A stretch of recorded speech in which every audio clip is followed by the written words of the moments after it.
This is episode 73 of the Wilderness Locals podcast. On this episode, I sit down with Matt Mccabe for our normal BS session.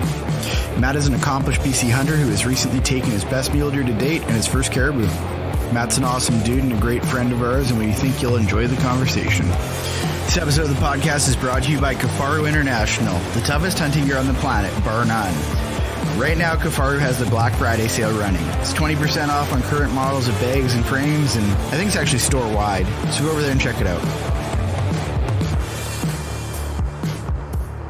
I'm like absolutely jonesing to get out, though. Like you're killing me with photos.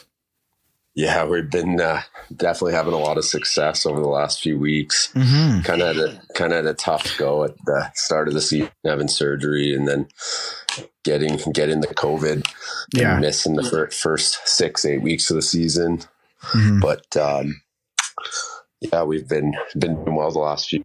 Sure. Yeah, the Rona didn't help, did it? No, not at all. But luckily, she was pretty mild for me, and basically beat that virus and went caribou hunting, and we had quite the trip up there and rolled some sheep hunting, and then we've been hunting muleys nonstop now. That's rad. Yeah, I like this time of year for mule deer hunting is, I think, arguably my favorite hunt. It's so hard to beat. I always forget how fun it is until I'm out there doing it, especially when you get in those peak days when the rut's really going. It's something else. I've never really experienced like hardcore mule deer rut behavior. I've always kind of like planned my trips to just avoid other dudes and kind of just scraped by the edges of the rut. But I do really need to get my elbows out and get in there one year, right in the thick of things. Yeah, absolutely. I can't wait to get you up, and we'll have to get out for sure. Yeah, it'll be fun. Yeah, that deer you killed is your best deer to date, hey? It is my best deer. It's not an absolute monster or anything by any means, and I've been a part of some really big deer being over the years, but it's my personal record. It taped at 160, which I'm super happy. My goal this year was to shoot something 160 plus. Mm-hmm. And then I've been around some other guys this year, shot some even bigger deer, so it's been really cool. So the story of this deer, I was up north chasing those winter goats. Yeah. We hiked in. We basically planned this trip for like a year in advance, what zone we were going to put in for and how we were going to go about it. If we drew the tags, we both drew the tags. So lots of preparation in advance trip, and get up there, and we're super excited. And there's a lot more snow than what we thought there was going to be. When we left the truck, there was about 2 feet of snow. When we took 2 days to get back to where we wanted to go, which was about 15 kilometers. There was 5 feet of snow back there. We were lucky enough to find a few spots in the timber where there's a little bit more cover, easy conditions, living in the tent. Mm-hmm. Wake up day 3 and we're like, oh yeah, we're here. It's go time for goats. And we didn't even make it a kilometer. And my poor hunting partner slipped and blew his meniscus. Yeah, brutal. So that was kind of a tough situation, and we kind of had to sit down and think. I'm like, there's 2 options. One, you walk out of here. Option 2, push that SOS button on your inReach. And he's like, well, I ain't paying for no chopper ride, so you better put a stick to my leg. And we're walking out of here, and I helped limp him out of there. Mm-hmm. 10 kilometers was a long day, and he screamed pretty much the whole way out. Oof. It helps that you have some medical training, though, hey? Yeah, no, for sure. It was handy, and but you're still that far back and in that much pain, struggling just to weight bear with his pack on not moving, and then moving was brutal. But anyways, 18 hours later, or however long it was, got out there. And that pretty much was the end. I tried doing some stuff on my own, but it was hard. I wasn't prepared to be on my own. I had gear. I learned to ton up there and to go back. But anyways, I come home, I get my buddy back to Prince George on the way back, drop him off, and then come back home. And I ran into the boys in Cache Creek there, and they couldn't get home to Vancouver because of the floods. They texted me. They're like, "Hey, we lost power and everything where we're staying, and we can't get home. Can we come stay with you?" And I said, "Yeah, sure." So they come up. they show up at the house, and obviously had a few beers. And it was 2 a.m. And Jeff's like, "So we going hunting tomorrow?" And I'm like, "Oh man, are you serious?" And he's like, "All right, I'll see you at 6." And so 6 turned into about 8 o'clock, maybe 7:30 by the time we left the house, grab coffees, get out there. We're already late, and was definitely feeling a little sick from the night before. And we get to where we're going, and we were in two separate vehicles. I was with Justin, and Jeff and Nolan were together, and we were really trying to get Nolan a deer. And I knew where there was a pretty decent buck, and I sent the 2 down there to sit on him. And there was another spot where I'd seen some does, like right when I was coming back from my my goat hunt, and I'm like, well, let's just sit here. And I hadn't seen here like at all this year yet, but I just knew with that many does around, there's got to be something kicking around. Yeah. And so we sat there, me and Justin, and got the spotter out, drinking our coffees, and it was a little bit windy, couldn't find anything out in the open. We were hunting an old burn, couldn't find anything in the open. So I started glassing the timber, and it was like all of a sudden I started picking up deer. It was like doe. I probably watched like 20 does walk through my spotter, and then all of a sudden I basically, holy crap, like that. That is a beauty. And we got to go now. So me and Justin go up, and we kind of split up. It wasn't really by choice. We kind of lost sight of each other. We were trying to go up a couple 100 yards away from each other. And he ended up going more left. I went a little bit right, and I could not find these deer for the life of me. I'm like, what am I doing wrong? Like, where are these deer? But I just pressing on, and I make my way up the mountain there. I get up, and all of a sudden deer popping out all around me, and I had my bipod on my gun, so I'd like lay down on my belly, set up my bipod, and there was like 25 does, and I think 8 or 9 bucks in there, but the big one wasn't. And they're basically, I don't know if they didn't know I was there, or you just catch it on that right day, and they're just basically too dumb to know what's going on around them. And there was deer running all around me. And I'm waiting. I'm like, come on, this thing's got to walk out at any time. And I was going to start filming on my phone, but I'm like, the minute I pull my phone out, start filming, I know what's going to happen. This guy's going to walk out, and I'm not going to be ready. So I'm like, no, I'm staying focused. Next thing I know, I'm laying right beside this tree on my belly, and a 2-point comes basically like 5 feet away from me, and just starts doing like little grunts at me and stuff, running circles around me. And he kept like coming in and like trying his antlers off my feet and stuff. So I had to tap him with my foot multiple times. And I really didn't want to get up, because I knew this buck was going to show up sooner or later. And it wasn't even 5 minutes later, and he walked out, and I hammered him 100 yards. That's awesome. That's so funny, man. That buck like poking and prodding at your feet, like that's I probably would have blown it right there. Yeah.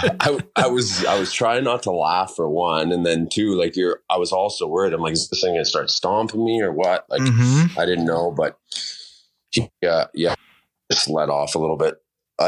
I think part of it was that bigger buck coming in too. I think some of those smaller bucks that were in there were a little bit eerie of what was going on, and they'd kind of stay up to the outskirts of the main rut action. Oh yeah. But there was probably 5 or 6 pretty good bucks going at it, but none of them were 4 points, so we couldn't get just in one, which would have been nice to get a double header. But it was pretty cool to be right dead center of the rut like that. And then after I shot that deer, like they maybe moved like 150 yards and started going at it again. Like, did not care.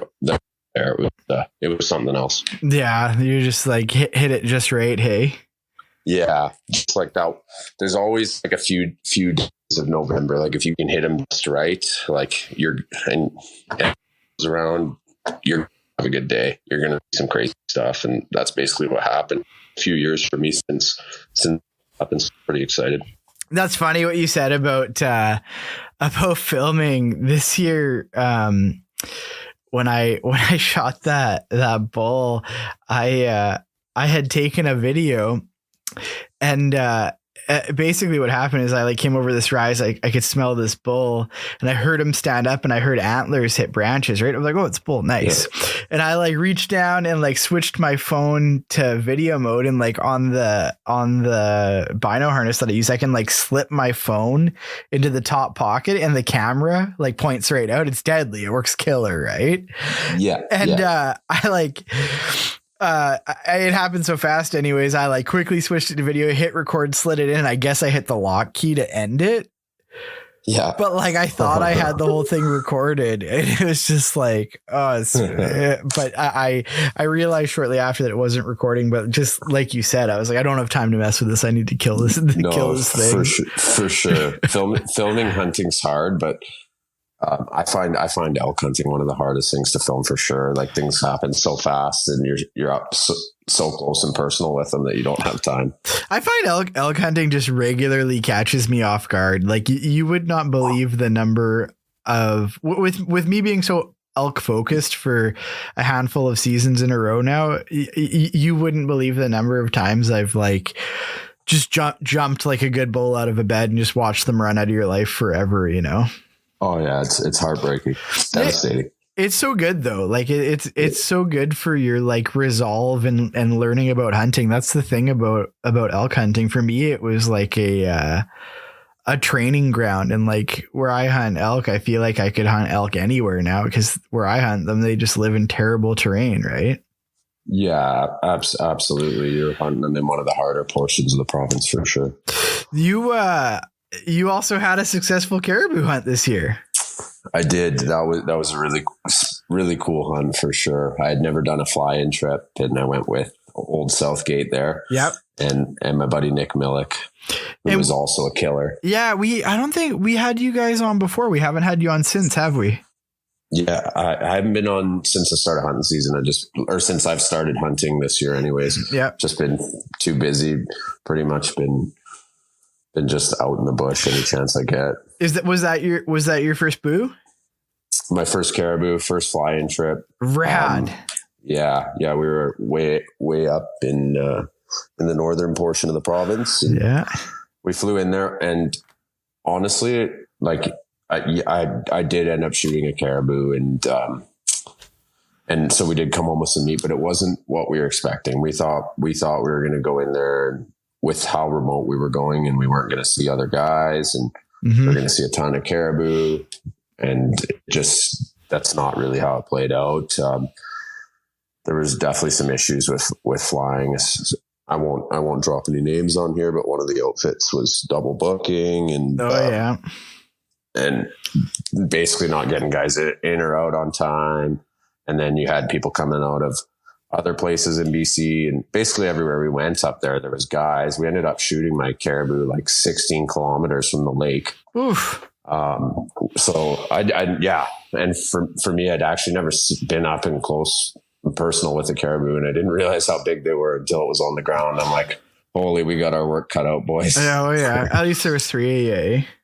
Yeah, there was 3 of us, and so we didn't do the whole 16 kilometers at once. We were camped out there. We brought enough stuff to spike out for 10 days if we needed to. And nice. We stayed out there for 4 or 5 days, but just couldn't come up with any. I think we only saw 2 or 3 legal bulls up there, and both Nick and Kyle wanted something big, and we just couldn't come up with it up there. And then my one buddy had a family emergency, so we had to cut our trip short and come home. But we were still in there for 8 or 9 days. Nice. So was the caribou side of things what you hoped it would be at least? Yeah, it was cool. It was something new for sure. It was. I went in there with the expectation we were going to see caribou everywhere, like I said, and that just wasn't the case. But it was cool to basically go up there, put in all that work, and get rewarded. My buddy Nick spotted that group of caribou from about 5,000 or 6,000 yards away, because it's so flat out there. Yeah. And we thought we were only a couple like a kilometer or two away, but it's just like it goes for forever out there. And so we finally were putting the stock on this thing, and we get in. It took us hours, and we finally get into like 600 yards. And I'm like, am I going to have to shoot from here? Like, how are we going to get any closer? It's flat. But basically, I'm like, well, I could shoot from here, but let's try to get a little bit closer. And I ended up belly crawling in and was kind of pushing my luck. And I belly crawled into about 250 yards. Ah, nice. And was able to hammer them, which was nice. That's awesome. That's cool, man. It was probably nice having Kyle there too, eh? Oh yeah. I've been like we've talked about before, I've been super lucky to have the opportunity to hunt with him. Yeah. I've definitely learned a lot over the years. Oh yeah, for sure. I think I said on the last podcast, he's kind of your Ronnie, hey? Oh yeah. And that's exactly what he is. Yeah. That's awesome. Yeah, for sure. That's awesome. You've been in the North Country before though, hunting sheep and stuff. So it was, I guess, a different experience, different terrain, eh?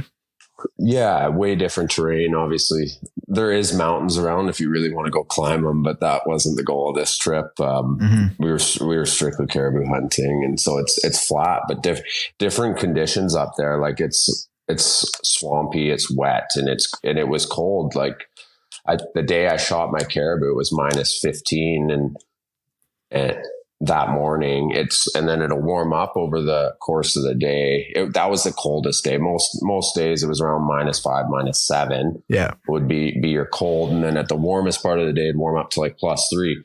So you get snow, and then everything would melt. So anything you're touching, you're getting wet, going through all the brush, and you're walking through stuff up basically up to your waist in certain spots of the swamp, trying to get through with your packs on. There was lots of challenges, but, it was an awesome experience. I'd love to go back and do it again. Yeah, sounds fun for sure.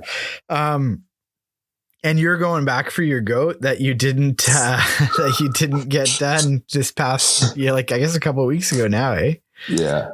I'm not going to lie to any of the listeners. I basically went up north a little bit cocky there too, and I'm like, we're going to hammer 2 goats. This is going to be awesome. And I went on north and took the Region 6 Skeena River shit kicking up there. Yeah, it was awesome for learning though. Like, yeah, gear wise and specialized gear and moisture management. There was like so much stuff that I learned up there for when I go back, I guess is what I'm trying to say. And I'm kind of getting called an idiot from a few of my buddies for wanting to go back, but I definitely want to try to redeem myself. Yeah, I mean, I think it's really easy. I shouldn't say easy.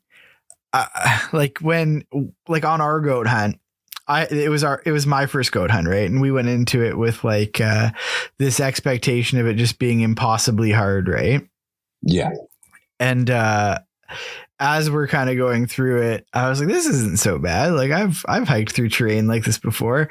And we pulled the plug on that trip a little bit early and came back. And then I kind of was chatting with our buddy Justin. I'm like, yeah, it'd be cool to go back there. And like after December 15th, we can roll sleds and yada yada. He's like, oh, let's do it. And I was like, this just seems like all bad. Like I just like as mellow as that August trip was, I feel like the going back in February is going to be so bad.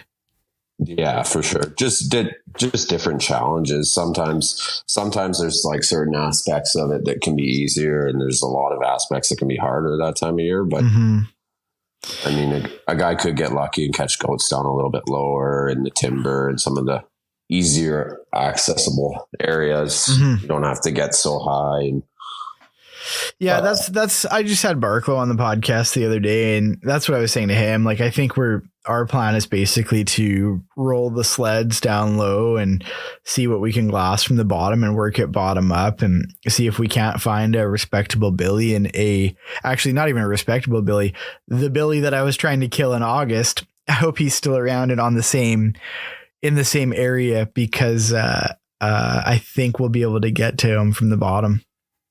Yeah. And I hope you guys do. That would be awesome. Yeah. I'm looking at enrolling myself in some Avi courses and crap like that. In the meantime, I have some downtime here, so I'm looking at it. Yeah, no, that would definitely be helpful for sure. Be smart, I think, for sure. Be smart. Try not to die. I got too many kids to die. But yeah, no, for sure. What was your big takeaway from that trip? The number one thing would probably be my gear. I obviously overpacked. Mm-hmm. On the clothing side of things. Like I brought a lot of mid layers. I brought my rain pants, my raincoat, puffy pants, puffy jacket, a couple pairs of socks, my long johns, and then my base layers. And the only gear I used on that trip was my rain gear. I would just basically wear my very base layer, like my long johns under my rain gear. Yeah. Hiking through that snow, just trying to keep moisture under control. And whenever, like the minute we stopped hiking, I'd instantly put on my puffy gear, and that was the only gear I used up there. Yeah. What insulation layers were you using? I had, so I ran mostly synthetic stuff on this trip. Mm-hmm. So insulation wise, I had the Lost Park parka. Oh, nice. And then I had my Kuyu, obviously just down pants. Yeah. And then I used a slick bag up there. Did the down pants stay kind of moisture free for you? They were wonderful. Oh, yeah. That's awesome. And I wasn't sure how that was going to go, but I had no issues. I think it was just like, I had all this extra gear that ate up space and weight in my pack. And I thought I was going to need it, but you don't. Yeah. You don't need it up there. Jeff scares the absolute crap out of me about the bag that I like to run. The bag that I like to run is like a treated down bag that has no bottom. It's like it's one of them big Agnes system bags. So you run it on a specific pad. Yeah. But the synthetic version is like a gazillion pounds, right? He's like, dude, just you guys deal with Gafari, just get a slick bag. Don't be stupid. And I'm like, yeah, but this thing is so light and it's so warm, but I'm just so terrified of it wetting out, Yeah. But you have the hookup. Yeah, but I'm just giving you a hard time. I know, and it makes all the sense in the world. But I am so scared of down failing on a trip like that, because it's like that's for sure. It's sort of your last line of defense, right? I mean, not so much the puffy pant, but the synthetic. If your bag's toast, you're in big trouble if your bag's not working up there for sure. Yeah. I think I'm going to try this Sitka Blizzard stuff for our goat hunt. It's a synthetic insulation with a Gore-Tex outer. So it's supposed to be waterproof and warm, and it has like a Cordura butt in it. So yeah, let me know how that goes for you. I will for sure. It'll be interesting, but that's cool, man. Like moisture management is always just such a nightmare for me, being such a sweaty ass dude, Yeah, for sure. I'm pretty sweaty most of the time too. So there was I was really nervous about it, but like I said, I just wore my base layers hiking under my rain gear, and then opened up all the vents on my rain gear. I basically kept it under control pretty good. I mean, the raincoat itself did get, like, the outer layer of my pants and jacket do get wet when you're hiking. Yeah. Or damp, I guess, through all the snow. And then your jacket would freeze overnight if we left it outside. Basically outside of your sleeping bag, I guess is what I'm trying to say. So I basically was throwing all my wet stuff in the bottom of my bag and waking up with dry gear every morning, which was nice. Yeah, cooking it dry, right? What boot did you run on that trip? That's sort of like a selfish question. I'm trying to figure out what to do for a boot on this thing we're doing. No, for sure. I was super nervous about my boots going into this. I had asked a few guys, some experienced guys with winter goat hunting, and I'm like, what kind of boots are you running? And most of them were running mountaineering boots or heavily insulated boots. And one guy I talked to runs an uninsulated boot, and I'm like, holy cow, like, I don't think I'll do that. But I have Hamwag, the Trapper tops with 200 grams of insulation, and I ran them on this trip, and they were good. My feet stayed dry, but anytime we were glassing or sitting still, like, your feet do get cold up there with only 200 grams of insulation. Yeah. Yeah. My partner bought some Kenetrex, and they had 1,000 grams of insulation, which I'm like, holy dude, your feet are going to sweat for sure when you're hiking. But he wore just a liner sock inside them when he was hiking, and he didn't have any problems, and his feet were never cold when we were glassing. I think I'm too sweaty for that, man. Like, I run I run an uninsulated boot year round, and then I basically add insulation with, like, depending on the sock, right? Like, I always run a liner sock now. I started doing that this season, and I've been completely blister free and hotspot free, like, all season, which is unusual for me because I have really jacked up feet in the first place. Yeah. And then I've been, like, just changing my sock depending on basically temperature. And I've been throwing these socks that are called heat holders into my pack. Yeah. They're crazy. You put them straight on your foot, like your bare foot, and they have, like, a fuzzy ass, like, almost like, I don't know if it's wool or not, but it's like a high pile carpet on the inside and, like, a heavy wool sock on the outside. And dude, your feet cook in them. Oh, that's awesome. Oh, so good. Yeah, that's one of the challenging things when you get into feet and footwear and stuff, is everybody's just so different, and there's so many brands, and everybody has their own suggestions and experiences. Yeah, what works for what doesn't, but totally. If I go back in February, I will be running a warmer boot. Yeah. But, everybody's different. Yeah, that makes sense. I mean, I think it just depends on how cold you get too, and how quickly you get cold. Right. I get cold real fast. So I often find myself peeling off stuff and changing layers, like, as soon as we stop. Right. I don't know. The layering game is always kind of a pain in the ass, right? When you're going from completely stripped down to completely bundled up, and then only to strip back down 10 minutes later, it can kind of be a pain in the ass, but sort of necessary in that country. Hey. Oh, absolutely. It's so important to stay dry up there, especially, it's just so dangerous. Like, and it can go so sideways in a hurry out there. And I mean, our trip ended, but fortunately it wasn't anything serious. Like, I'm not going to say his meniscus isn't serious. He's a full-time guide and needs his knee, but at least, like, he didn't break a bone or get hypothermia or anything out there. Yeah. No kidding. It can go south out there in a hurry. Yeah, no kidding. The meniscus thing sucks, but you can get it cleaned up or whatever, right? Yeah. You're not going to die from a meniscus. Yeah, exactly. And you'll be okay next year, probably. Yeah, for sure. So anything else left on your schedule for this year? That's a good question. I was out with some of my family this weekend, and my brother and one of my other good hunting friends. I saw some dead deer. Shot a couple of beauties that were bigger than mine, and been trying to help my dad get one. And then, I don't know, I was planning to hunt with you guys, but I know. The world's ending down in your neck of the woods. Yeah, I think I would honestly have, the only way I could get to you is if I, like, somehow got to Vancouver and then flew up. Like, that's, I think, the only way. Yeah, it's pretty tough unless you have an address up here. I think the Duffy might be open now for, like, essential travel, but I essentially need to kill a big ass mule deer with my buddy Matt. Yeah, for sure. I don't think that's gonna fly.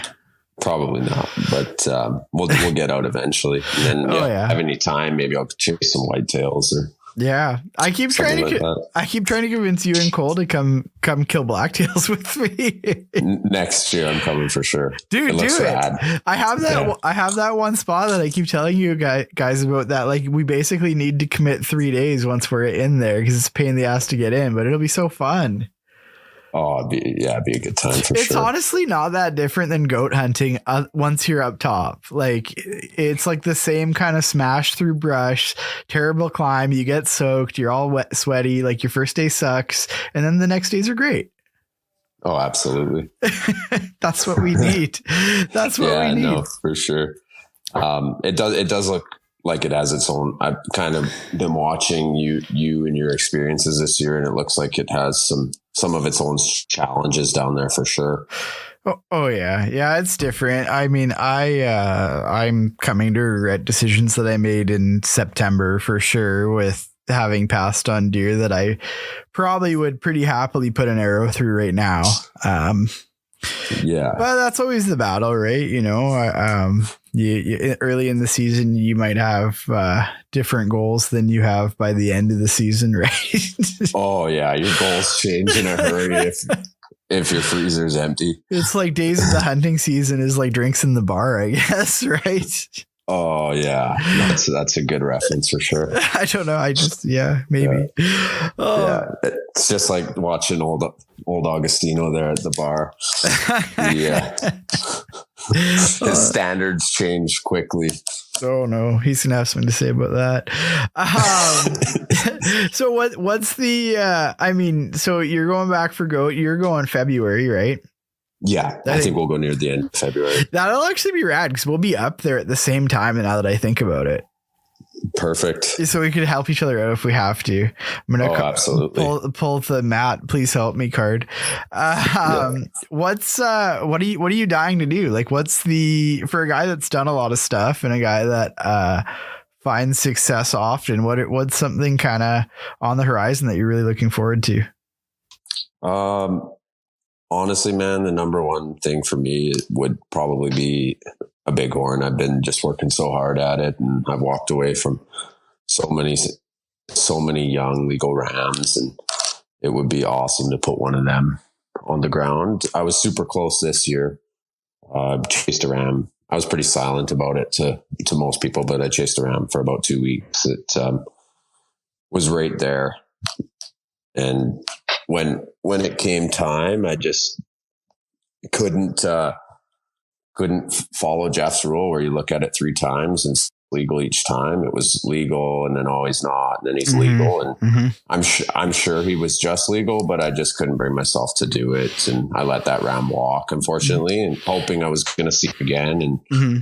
And I never saw him again after that, which was heartbreaking, but it is what it is. And he'll be back next year, and you'll know for sure he's legal then. Yeah, as long as he doesn't brood. Oh yeah, I keep forgetting about that with bighorns, right? Yeah, man. I don't know. I think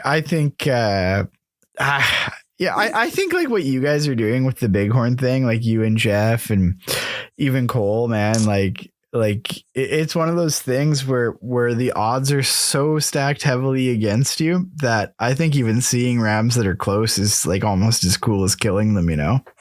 Yeah. And we saw a lot of rams this year, and we saw a lot of really close rams. A ton of fun. And you're right. It is probably one of the hardest species to hunt in BC, and unless you're holding a tag, but even depending where your tag is, some tags are easy and some are super hard to fill, but general open bighorn hunting is probably up there for one of the hardest hunts in BC. Yeah, no kidding. And the barrier to entry for what's legal is so high and so impossible, right? It's for sure. It's pretty wild that guys get it done, right?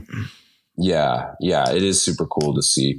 And I think for me, I just really want to try to kill a ram with some age behind him too. I know there's no age rule, but that's just going on your wall for forever. And nobody wants to be that guy that has a 3 or 4 year old legal bighorn on his wall. Yeah. It'd be nice to find a nice one that has the mass and the age to back him up. Yeah, that's kind of how I was looking at my goat this year, right? Like we were well within shooting range on a few different billies that we just kind of weren't really interested in, you know, like we're just like, if I'm going to shoot a billy, if I'm going to shoot my first billy, I just want it to be a really solid representation of that species that, somebody will look at me like, oh, that's a mature billy. Like I don't need a big stupid booner, but I definitely want my first billy to be a one that guys are like, oh yeah, like that's a mature representation. Right. Yeah. And I think for you, that's like, there's a good chance of that goal becoming a reality. You're hunting the chicks, right? Those kind of goats are there. You just have to find them. Yeah. That country is just so gnarly too. I think it really lends itself to those animals putting on age. I don't know how many goats get killed in that country every year, but it can't be super high.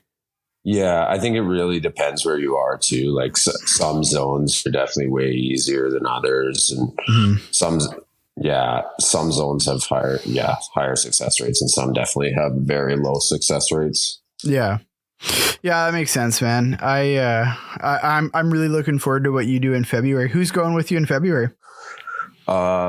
Well, Zach, if his knee is better, he'll definitely be coming back. And he has one of his buddies that I actually haven't met also has a tag up there. Oh, so cool. I think he's coming along, and then maybe one more guy. We're not sure yet.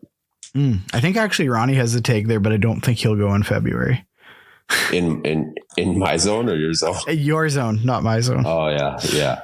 Yeah. I actually don't know anybody that has ever drawn the tag that I have, except for one dude that has it this year. And I don't think he ended up going.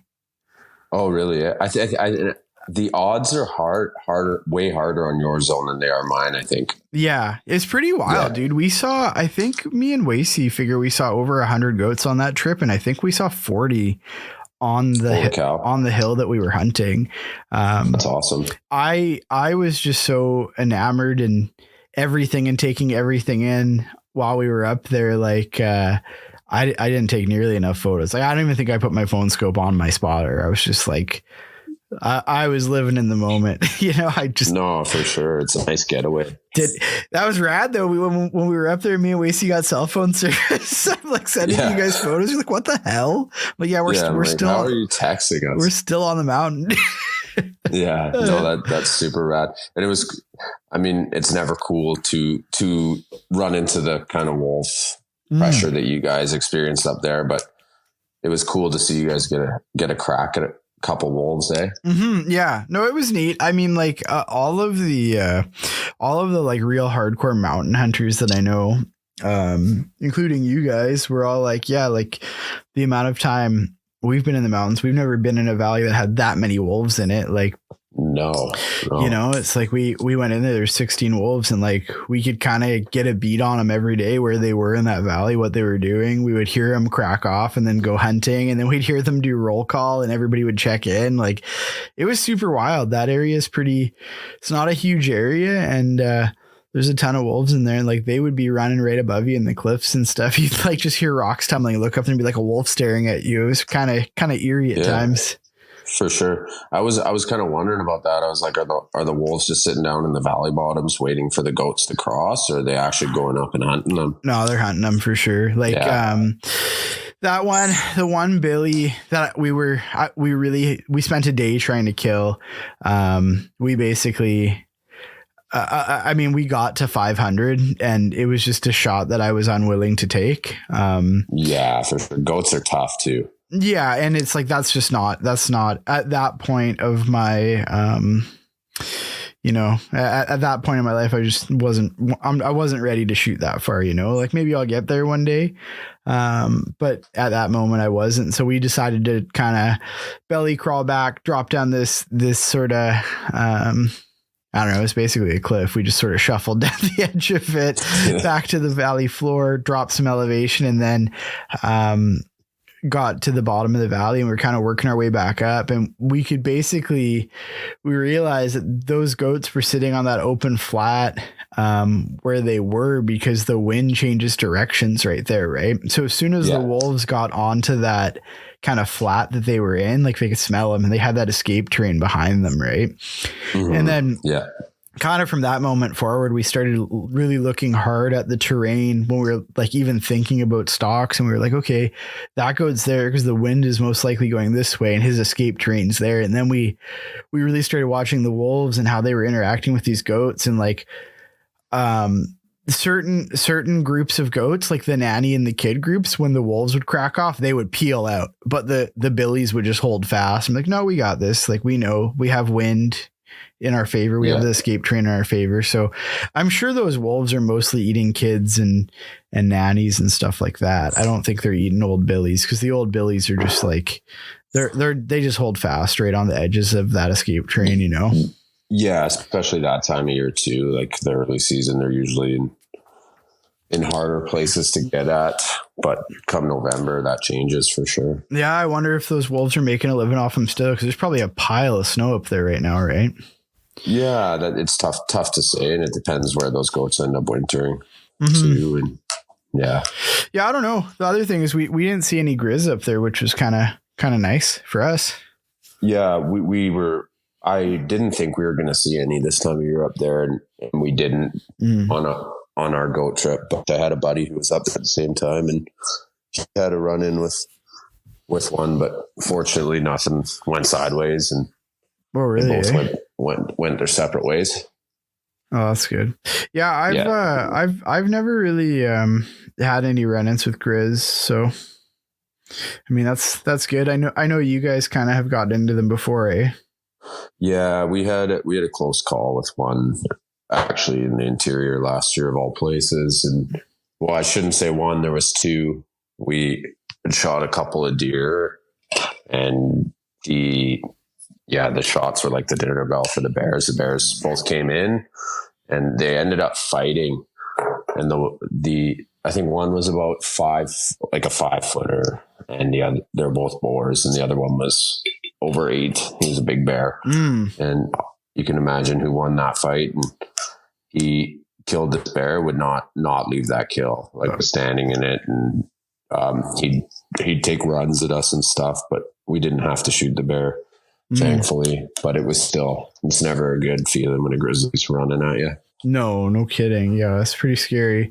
I know Jeff and Justin there got into bears on their goat hunt. That was pretty funny. Their story there. I think they told sounded like a rodeo. Yeah, I think they told it on the podcast. Pretty hilarious. But yeah, man. So you're jonesing to get back there, eh?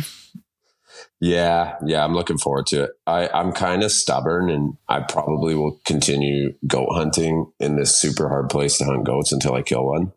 Yeah. As much as I'd like to go hunt somewhere easier now that I've been there and failed, but I'm just stubborn, and I'll probably keep hunting them there until I kill one. Yeah. Did you guys see goats while you were there?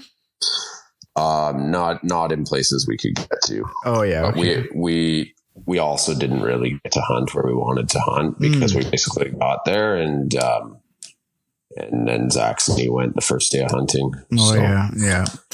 Yeah. That's tough. It's like for us, like we kind of know where the goats are now, right? We know where they're making a living, and we watch them for a few days in that terrain. I feel like I'll be able to get us pretty close to there and have a look at them. And you're still kind of got to figure out that country, and it'll be even harder with the snow now. Oh yeah, there's going to be nothing easy about February, that's for sure. But we might do things a little bit differently too. We might bring a wall tent and have it set up a little bit lower. You might be able to have sleds for access to, like you guys were talking about. Yep. And then having the ability to spike out from there. Yeah, that'd be cool. That'd be fun. Depending on temperatures and snow levels and everything like that. Yeah, goat hunts are so logistically challenging, hey, because like you got to get up. Sure. You got to get up the mountain. Yeah, and it's hard to like make a set plan until you know where the goats are. And like I said, we haven't really got to hunt this area yet. We have an idea of where they are, and we're hopeful that they're going to be there. But if they're not there, that could be a huge curveball. Yeah.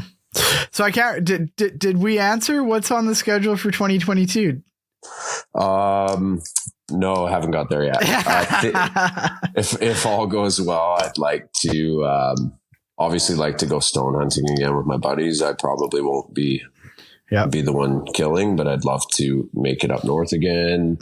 And then September's always a decision. Like, there's a guy do early season mule deer. Yes, he does. That's what I'm doing.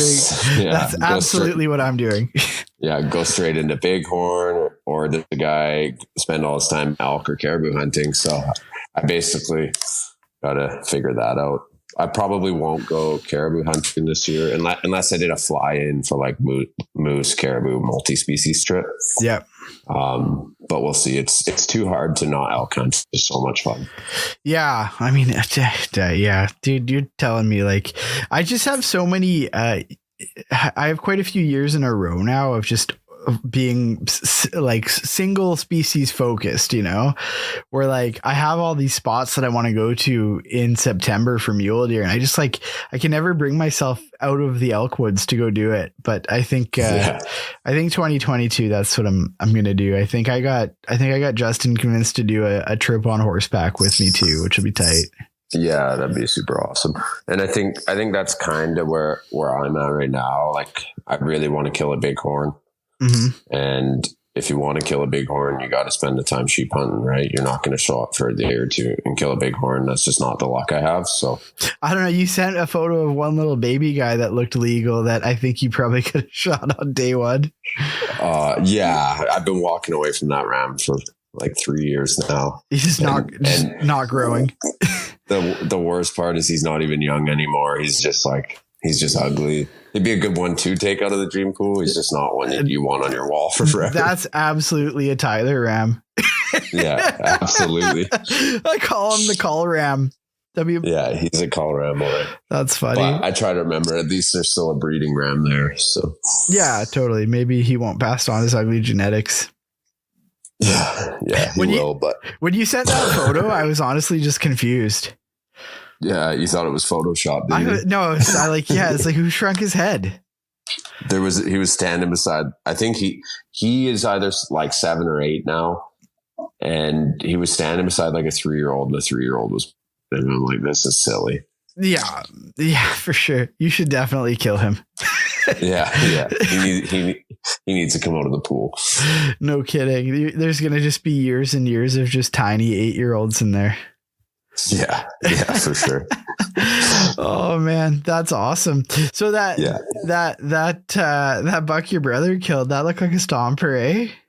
Yeah, I haven't seen it yet. I was actually going to go see it tonight, but I decided to hang out with you instead. But I'll see it. Hopefully, see it tomorrow. But I think we're guessing. We haven't put tape on it yet, but guessing between 170, 175 probably. Ooh, nice. Yeah, it's a nice buck. Yeah, that's awesome. The other one they killed was pretty similar to mine. It might be a little bit bigger. Some monsters still exist in BC, huh? Yeah, we're having a year. It's been a lot of years since I've had a year like this. I mean, I have been spending more time in the last few years hunting deer this year, but I don't know if I'm just hunting the right places or what, or what's going on, but a lot of my areas are really good this year. And I don't know if some of the recent fires have impacted that, like just changed migration routes or where these deer are wintering, or if it's like the heavy snow you're in a lot of places. And is that why these deer have shown up more this year than other years? Because the snow's forced them down, or lack of predators. It's tough to say. Yeah, I read something a while ago. I think it was, can't remember what book it was. It might have been some Eastman's mule deer hunting book. And they were talking about how often some of the biggest deer don't make it down to the winter range before the season ends, you know. I often wonder about some of the country that I hunt, what it looks like in January. Like, who's down there, you know? No, for sure. And I think you'd be shocked, especially if you don't have the weather to push those deer out. They don't need to go there. If they don't have to, it doesn't mean they're going to show up, right? You really need that snow to drive them in. And I think that's what's going on in some of the areas I'm hunting this year.